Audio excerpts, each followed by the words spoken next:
like that, and will hopefully steer you in the right direction if you choose to go get one and not get sold by a salesman on something that you can make a big profit on. We'll also talk about firearm accidents. We'll talk about how they happen and why they happen. And then Georgia laws on ownership and carrying of firearms, and we'll follow it up with Georgia laws on self-defense. I do have a little section here on alternatives to firearms. You may say, hey, you know what, a firearm is not for my family, and there are other things that you can do instead of having a firearm, and then we'll take questions at the end. So there are 4 rules for dealing with firearms that apply no matter what you're doing, no matter what is going on, and these rules apply across the board. So let's talk about those and try to think about these as we go. So all 4 rules apply at all times. They apply to us as police officers. They apply to anybody that picks up a gun or is around a gun or has a gun in their home. And following these will help us prevent some accidents. All right, rule number 1, treat all guns as if they're loaded. No matter what, if you know it's unloaded, if you've checked it 3 times, you still treat it like it's loaded. If you lose your respect for it, you're going to slip, your mind's going to go somewhere else for just a second, and you're going to have an accident. Police officers are not exempt from this. If we slip for a second, we have somebody that's supposed to have an unloaded gun, and they pull the trigger to take it apart, and it turns out to be loaded, and they shoot the table or shoot the furniture or anything like that. You have to pay attention to it all the time and treat it just like it's loaded. Accidental shootings are rarely accidents. We used to call them accidental discharge. And we've gone away from that because we call it now a negligent discharge. Something had to happen. These rules had to fail somewhere along the way for you to pull the trigger and that gun go off when you didn't want it to. Guns do not go off on their own. If I took this gun out of my holster and laid it on the table and walked away from it and nobody touched it, 100 years from now, it'll be laying on that table and it will not have gone off. All right? How many of you, raise your hand if you've ever walked in a garage and said, oh my goodness, my car's running by itself? It's never happened. Your car won't crank by itself. This gun won't go off unless somebody messes with it. And you have to pull the trigger for it to go off. So the big thing is know how to safely unload your firearm as well. So anytime we pick up a gun, if we come across a gun on the street or we get issued a gun, the very first thing that we do is we open the action to make sure that it's not loaded.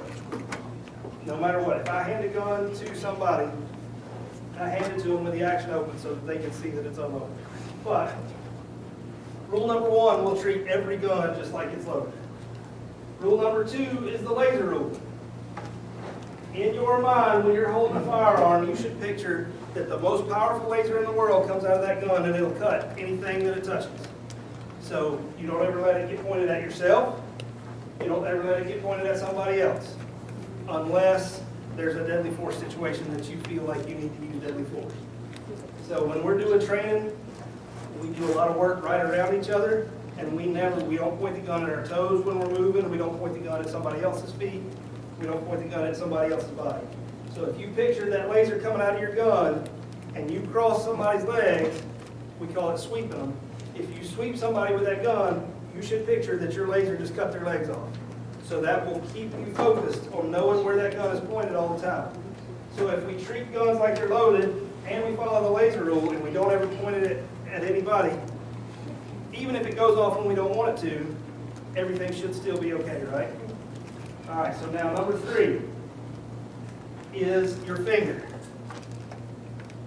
Your finger stays off the trigger and outside of the trigger guard. And I don't know if you can see it on the screen. The trigger is what you actually pull to use the gun. The trigger guard is this frame around it. If your finger stays outside of that frame, then you're not accidentally going to pull the trigger.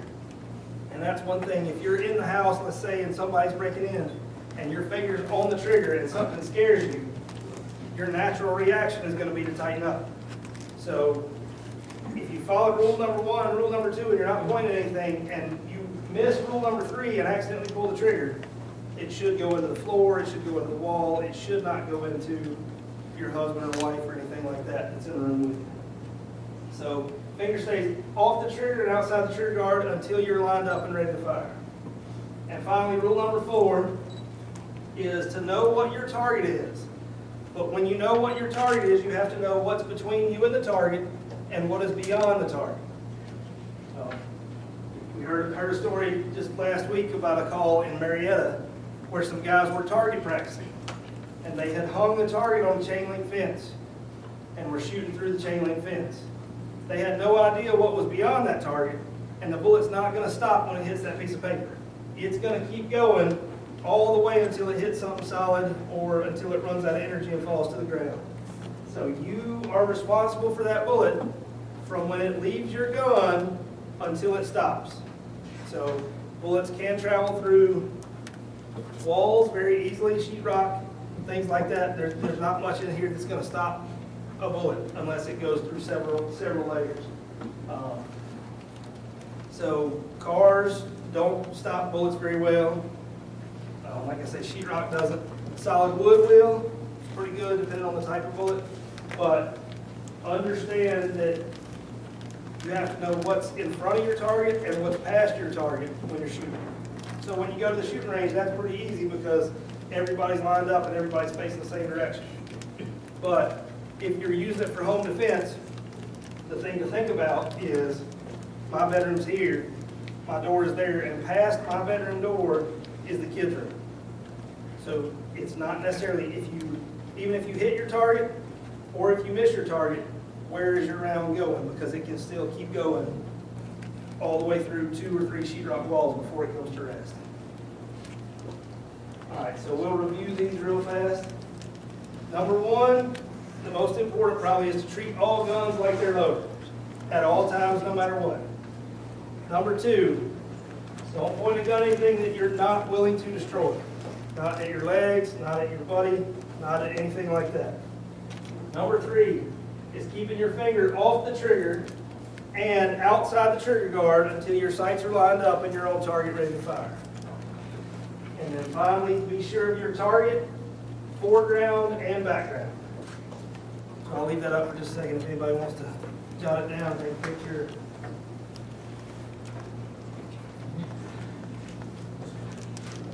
With rule number 2, I would probably say that rule number 2 is by far the most important. If I don't let my gun get pointed at anything that I don't want to destroy, and I forget about the other 3, I should still be okay, right? If the gun's pointed at the floor, at the wall, in certain circumstances it may be pointed up, not very many, but it might be pointed up, and it goes off, as long as it's not going to hit anybody or cause significant property damage, then we should be okay. Anybody have any questions so far about these safety rules?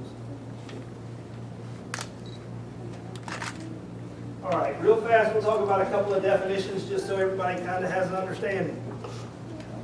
There are different ways to look at the caliber of a bullet. Sometimes you'll hear somebody talk about a .357, and that is .357 of an inch. You'll also hear people talk about a 9mm or a 10mm or an 8mm. There's different sizes, and some of them are standard and some of them are metric. So bullets don't all fit the same guns. So this gun that we carry is a .45. It will only shoot .45 and then specifically .45 ACP ammunition. There's .45 long Colt, and they look totally different, and they won't fit the same guns. So knowing what your gun is and knowing how your gun works is important. So 10mm is equal to .40. Well, there is a .40 caliber gun and there is a 10mm gun, but they don't work. You can't swap them out. A good example of this, where there are very few exceptions, but they don't work together most of the time, a .38 and a .357. You can shoot a .38 out of a .357, but you can't shoot a 357 out of a 38. So understanding what it is that you own, how it works, and all that kind of stuff is important. So now, if we look at the bullets, these bullets right here are made up of several components. Inside the bullet, it looks like this. Number one is the actual bullet. So when you shoot, the only thing that leaves the barrel is this little part right here. Number two is the case. That's what's left. If it's a revolver, it stays in the gun. If it's an automatic, then it gets ejected onto the floor. Number three is the gunpowder. The gunpowder actually burns inside the gun, and that's what causes the little explosion that launches the bullet down the barrel. Number four is basically the rim of the case, and number five is the primer. Just to give you kind of an idea, the firing pin inside the gun strikes the primer here. It causes a small explosion, which sets all this gunpowder on fire. It builds pressure up, and that's what sends the bullet out downrange toward the target. And so the bullets all change based on the weight, the size, the design, the speed that they're intended to go. And bullet design is important based on what you're looking to do with it. And we'll get into that kind of toward the end and talk about which rounds are better for which application. A couple other definitions. If you've seen the TV and you've seen the things that are going on in the world, understanding the difference between a fully automatic firearm and a semi-automatic firearm is important. A fully automatic firearm is what you see that the military has a lot of times, where they can pull the trigger and hold it, and the gun will keep shooting until they let go of the trigger. So there are still a few of those that are legal in this country, but all of them were made before 1986. In 1986, they made it illegal for anybody to make a fully automatic gun and sell it out on the civilian market. So they become collector's items, and they range from $10,000 to $150,000, $200,000 because the supply has been locked down, but the demand is still there. So the price of them has gone through the roof. So your average citizen or your average criminal is probably not going to have one of those. So the semi-automatic is what most firearms these days are. I say most just in general terms. But when I pull the trigger on this pistol, for instance, when I pull the trigger, it shoots one shot. But the action of the gun going off makes the gun cycle, and it reloads for the next shot. If I want to shoot another shot, I have to pull the trigger again. So each trigger pull gets one shot, but the gun does the work in the process. All right? That's a big difference when people start talking about automatic. Don't think instantly that it's people pulling the trigger and spraying bullets everywhere. What you're going to see these days, unless it's a collector or somebody with a whole lot of money, is going to be a semi-automatic. You can't base your thoughts about a gun on the way it looks. All four of these look very different. Some of them look like a hunting rifle. Some of them look like a machine gun, things like that. But all four of those pictures are semi-automatic 22 rifles. And 22 bullets are just about the smallest bullet you can get. A lot of people use it for target practice, for teaching people how to shoot because it has no recoil. The ammunition is very inexpensive. But all four of those do the exact same thing, even though they look very different. There are also revolvers. And revolvers work, a lot of people will think about this one, the old cowboy guns. The cowboys used to carry them because that was the first repeating firearm that was invented. So what you do with a revolver is you load however many shots it holds. Some are 5, some are 6. If they're small, they'll go up to 8 or 9 into a cylinder. So you put the bullets into that cylinder, and when you close it, then you've got 8 or 10 shots. And every time you pull the trigger, that wheel of bullets rotates one. And so it rotates and shoots, it It rotates and shoots, it rotates and shoots. And when you run out, you have to open it up, dump out all the shell casings that I talked about, and reload it. So, and then you can close it up and shoot it again. These guns were used for years by police, very popular with the public.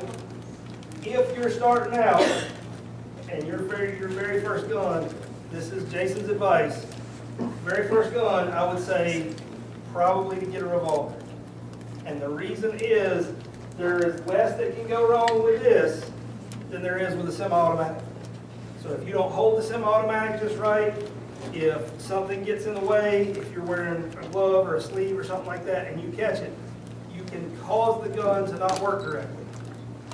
And without spending a lot of time training and doing a lot of practice, when that happens, you're going to be stuck trying to figure out why it didn't work. And if you have it for a stressful situation, and you get in that stressful situation and you can't get it to work, the stressful situation is not going to get any better. So when I started teaching people to shoot, when I started teaching my wife to shoot, we started with a revolver. And I got her comfortable with shooting, I got her comfortable with safety, I got her comfortable with aiming and marksmanship and things like that. And then we pushed it a little bit and went up to an automatic. And she's comfortable enough around guns that the automatic has come pretty easy to her. But at the very least, if you decide you're getting a gun, I might even say to go and rent a revolver and shoot that and see what you think about it. Because it's the easiest, it's the least likely to give you any trouble if you need it. So revolvers, most of the time come as pistols, but they do have some rifles that are revolvers as well. So semi-automatic pistols, like the one that we carry here, they have, this is a 22, they have all kinds of semi-automatic pistols. Some semi-automatic pistols are this big, and some semi-automatic pistols are huge. And there's all sorts, this is kind of the market that everybody goes after right now. Everybody wants to sell stuff that people are going to buy. And for a long time, what was selling were the big ones. Now what they're selling a lot of are the smallest size. The size you can fit in your purse, the size you can fit inside your pants or inside your pocket or something like that, and still holds a decent number of bullets. So on one of these, depending on what kind of gun it is, it may hold between 13 and 17, 18 rounds, depending on how it is. A lot of people say, man, I like it because I got 18 rounds. If you don't aim it and you just pull the trigger 18 times, you're going to miss 18 times. And for us specifically, and if you're using it for self-defense, misses don't do anything to help keep you safe. So we want, when we start talking about shooting at somebody who is a threat to us or a threat to you or anything like that, if we go and we miss really fast, we haven't done anybody any good. So those are some semi-automatic pistols. All right. So let's talk about Firearm Axis. I already said that if I take that gun out and lay it down, it'll lay there for 100 years and not go off. Let's talk about specifically children and firearms. A lot of people will, when they start thinking about children, they'll say, man, I don't want my kid to know I've got the gun, so I'm going to hide it from them. And then they find it. Children are curious by their nature. And if they find something that they don't understand or they don't know anything about, they're going to play with it probably. So in my house, my two girls are 9 and 8, and they know about guns. They see me with a gun every day. We talk about it. We take it out. They're not scared of it. They respect it. And so they know that we don't touch them. They know, and I don't want to jump too far ahead, they know what to do if they find a gun. And I'm not worried about it at my house, because at my house, my guns stay put up. They're either on me or they're locked up. And so I know that everything's good. But if I let my daughters go play at somebody else's house, they may not take the same care that I do. And so I want them to be aware of what they do and be responsible enough to act right if they find one at somebody else's house. So let's talk about this. Kids are curious. The thumb is the strongest part of their hand. So if we think about it, and I I should have brought one of our rubber guns to show you. If their thumb is the strongest part, and they take a gun, and they're looking at it, but they're looking the wrong way, trying to get their thumb to work, that's how a lot of accidents happen, where they're pushing with their thumb, because they can't pull the trigger this way, so it's turned around now, and it's facing directly at them while they're trying to use their thumb to play with it. And so that's what causes a lot of accidents. And children, if they've never been exposed to it or seen it or understand it, they don't expect it to do anything that's going to hurt. So that's how a lot of accidents happen.